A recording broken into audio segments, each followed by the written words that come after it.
पश्चिम बंगाल की राजनीति में इन दिनों जिस नेता का नाम सबसे ज्यादा चर्चा में है वो है शांतनु सेन। तृणमूल कांग्रेस के राष्ट्रीय प्रवक्ता और पूर्व राज्यसभा सांसद रहे शांतनु सेन ने पार्टी के सभी अहम पदों से इस्तीफा देकर सियासी गलियारों में हलचल मचा दी है। वहीं विधानसभा चुनाव 2026 में टीएमसी की करारी हार के बाद उनका इस्तीफा सिर्फ एक राजनीतिक फैसला नहीं माना जा रहा, बल्कि इसे पार्टी के भीतर बढ़ते असंतोष और नेतृत्व पर उठ रहे सवालों के बड़े संकेत के तौर पर भी देखा जा रहा है। लेकिन आखिर कौन है शांतनु सेन, जिनके एक फैसले ने ममता बनर्जी की पार्टी में मचे तूफान को और ज्यादा तेज कर दिया है? आपको डिटेल में बताते हैं। शांतनु सेन पेशे से एक जाने माने डॉक्टर है। उनका जन्म और शुरुआती जीवन कोलकाता में बीता है। उन्होंने मेडिकल की पढ़ाई पूरी करने के बाद डॉक्टर के रूप में अपनी पहचान बनाई। चिकित्सा क्षेत्र में उनका योगदान इतना बड़ा रहा है कि वो इंडियन मेडिकल एसोसिएशन यानी कि IMA के राष्ट्रीय अध्यक्ष भी बने हैं। डॉक्टरों के अधिकारों, स्वास्थ्य सेवाओं में सुधार और मेडिकल सेक्टर से जुड़े मुद्दों पर वो लंबे समय तक सक्रिय रहे।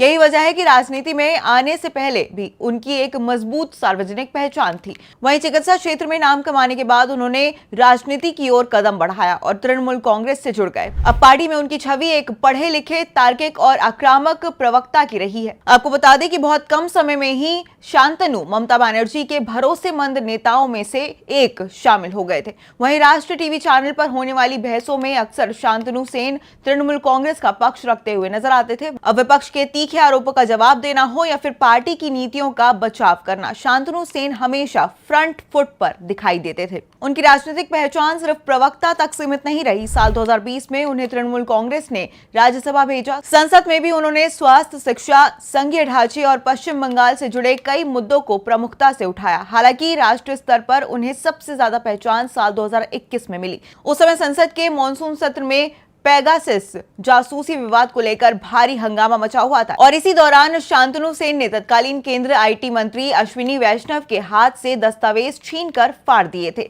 इस घटना ने पूरे देश में सुर्खियां बटोरी और उन्हें पूरे सत्र के लिए राज्यसभा से निलंबित कर दिया गया था। अब समर्थकों ने इसे विरोध का साहसिक तरीका बताया, जबकि आलोचकों ने इसे संसदीय मर्यादा का उल्लंघन कहा था। लेकिन इस घटना के बाद शांतनु सेन राष्ट्रीय राजनीति में एक चर्चित चेहरा बन गए थे।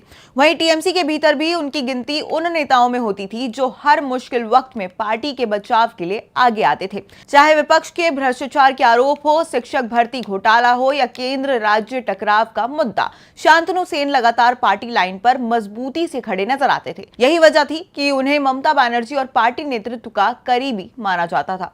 लेकिन 2026 के विधानसभा चुनाव के बाद हालात बदल गए हैं। चुनाव में टीएमसी को करारी हार का सामना करना पड़ा और बीजेपी ने बंगाल की सत्ता पर कब्जा कर लिया। इसके बाद पार्टी के भीतर असंतोष खुलकर सामने आने लगे। इसी बीच शांतनु सेन ने अपने इस्तीफे में ऐसे मुद्दों का जिक्र किया जिसने राजनीतिक हलकों में सनसनी फैला दी है। उन्होंने RG कर अस्पताल रेप मर्डर केस, अभया केस, नौकरी घोटाले और साथ ही भ्रष्टाचार जैसे मामलों का हवाला देते हुए कहा कि जनता ने इन मुद्दों को लेकर पार्टी को नकार दिया है। उन्होंने साफ शब्दों में लिखा है कि अब उनका विवेक उन्हें ऐसे अनैतिक कार्यों का समर्थन करने की अनुमति नहीं देता है। सबसे बड़ी बात यह रही कि शांतनु सेन ने यह भी कहा है कि उन्होंने कठिन से कठिन समय में टीवी डिबेट्स और मीडिया मंचों पर पार्टी का मजबूती से बचाव किया है, लेकिन अब वो ऐसा नहीं कर सकते। राजनीतिक विश्लेषकों का मानना है कि यह बयान सिर्फ इस्तीफा नहीं है, बल्कि पार्टी नेतृत्व के खिलाफ एक बड़ा संदेश है। आपको बता दें कि उनका इस्तीफा ऐसे समय में आया है जब टीएमसी सांसद काकोली घोष दस्तीदार भी पार्टी के कई अहम पदों से इस्तीफा दे चुकी है।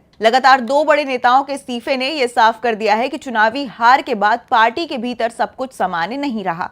अब सवाल यह है कि क्या शांतनु सेन राजनीति में कोई नया रास्ता चुनेंगे, किसी दूसरी पार्टी में जाएंगे या फिर स्वतंत्र राजनीतिक भूमिका निभाएंगे। फिलहाल इतना तय है कि डॉक्टर से सांसद और राष्ट्रीय प्रवक्ता तक का सफर तय करने वाले शांतनु सेन आज पश्चिम बंगाल की राजनीति के सबसे चर्चित चेहरों में शामिल है और उनका इस्तीफा आने वाले दिनों में टीएमसी की राजनीति पर कितना असर डालेगा, इस पर पूरे देश की निगाहें टिकी हुई हैं।